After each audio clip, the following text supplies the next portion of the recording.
Hello mga kananay, and to everyone, and our recipe for today is sushi bake.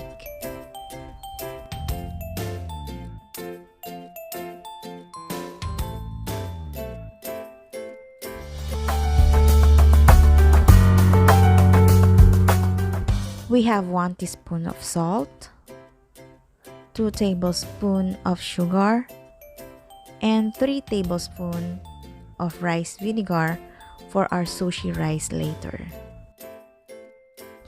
We also have cucumber dice,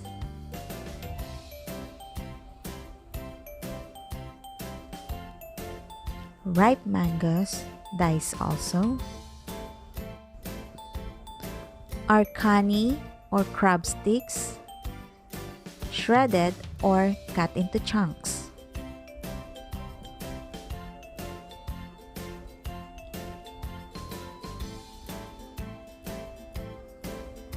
We also have, of course, the Japanese mayonnaise,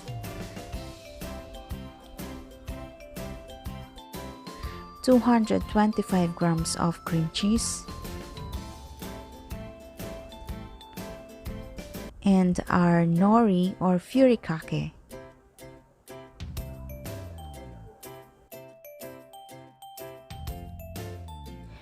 In a bowl, we will mix the cream cheese and the Japanese mayonnaise. But be sure guys, and mga kananay, to use cream cheese at room temperature para madali po nating mamix.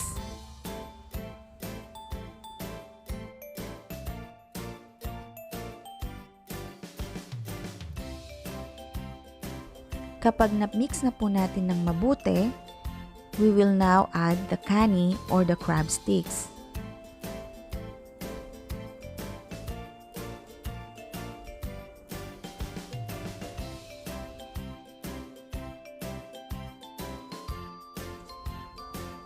Add more kani or the crab sticks, half of the ripe mangoes, half of the cucumber. Yung half po gagamitin natin for the toppings later.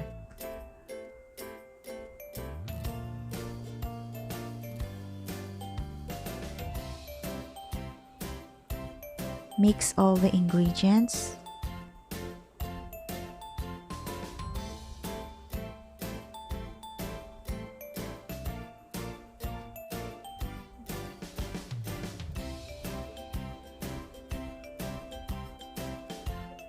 After mixing, set aside.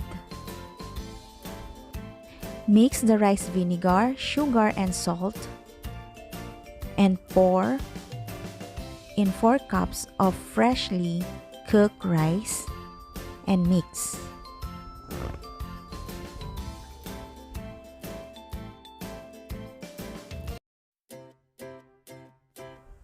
I-mix lang po nating mabuti ang ating rice vinegar mixture sa rice.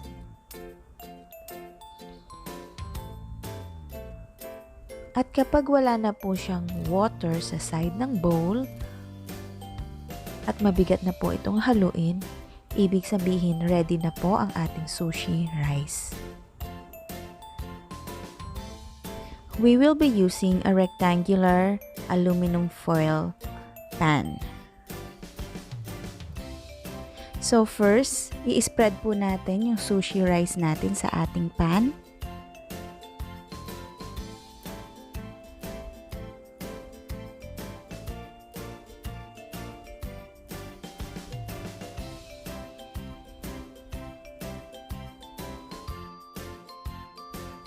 Yan.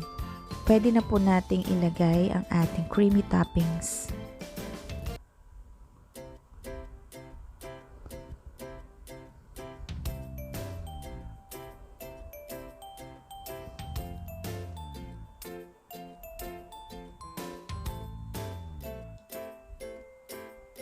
So basically, i-spread lang po natin lagi ang ating mga ingredients sa ating pan.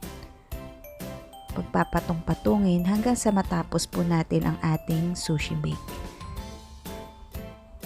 So, ilagay na po natin ang ating nori or the furikake.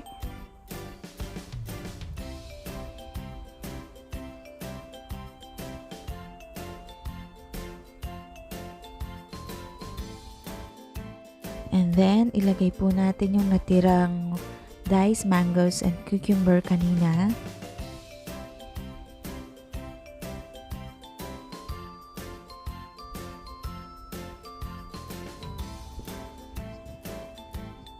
And after that, maglalagay po tayo uli ng furikake.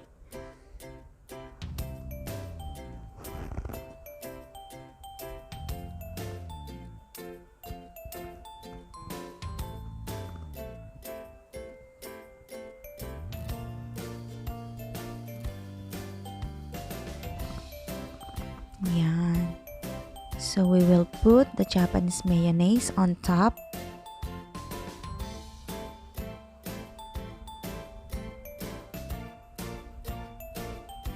And also the sriracha.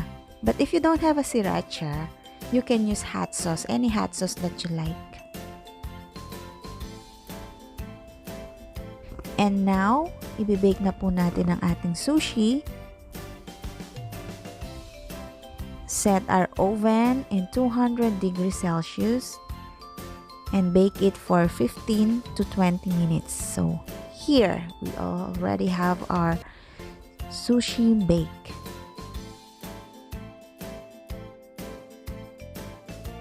And now grab a spoon and a piece of nori sheet